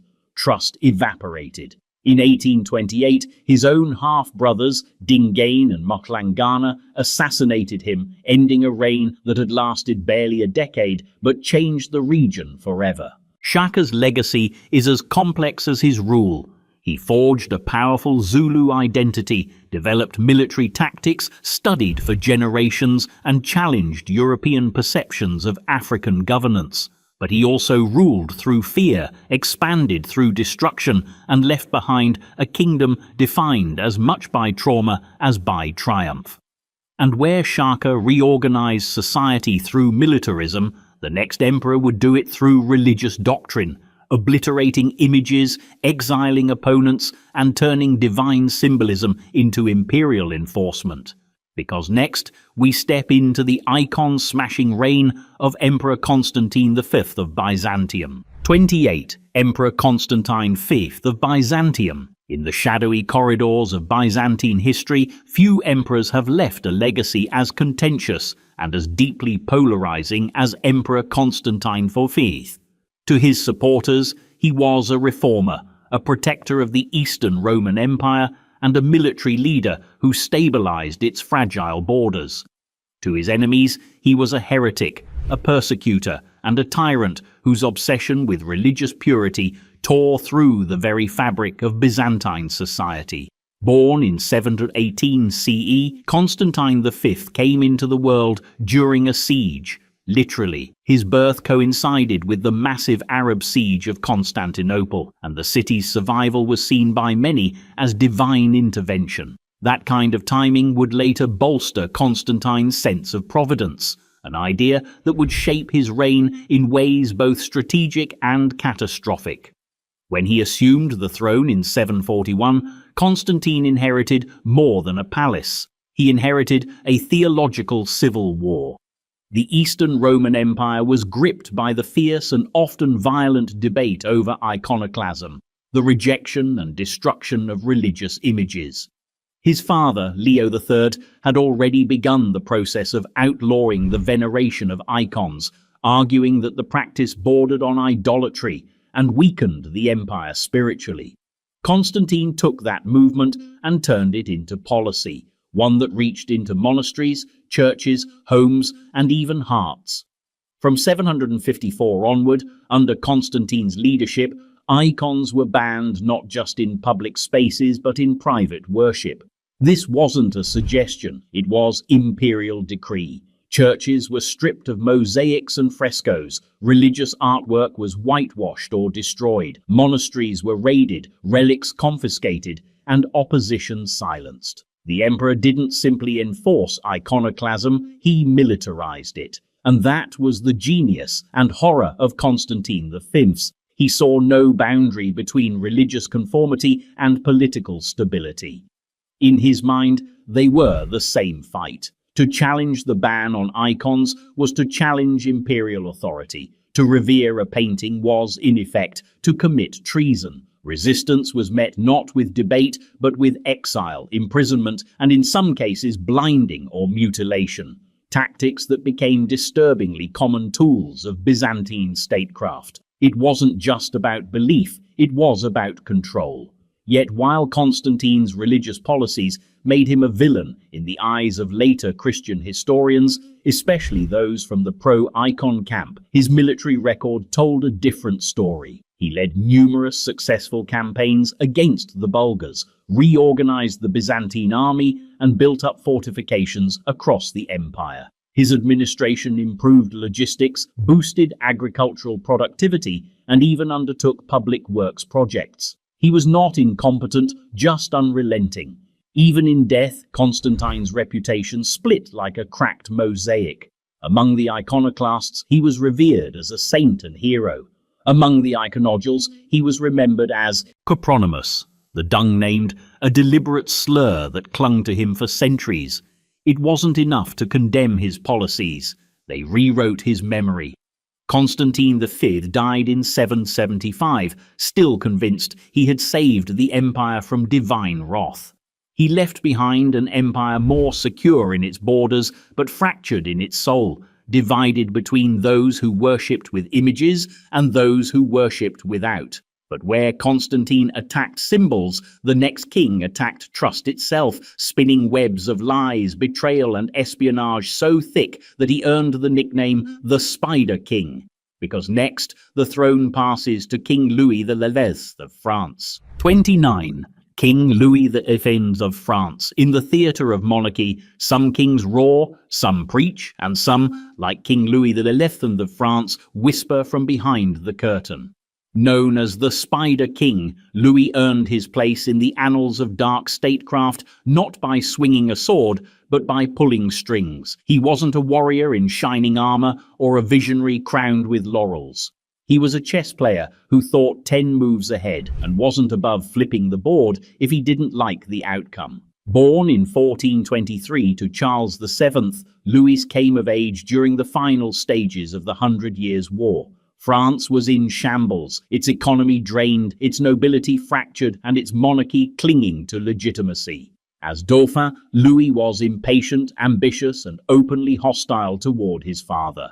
He ran his own miniature court in Dauphiné, plotted against the king, and eventually had to flee France after a failed rebellion. His relationship with his father was so poisonous that when Charles VII was on his deathbed, he was reportedly terrified that Louis might hasten things along.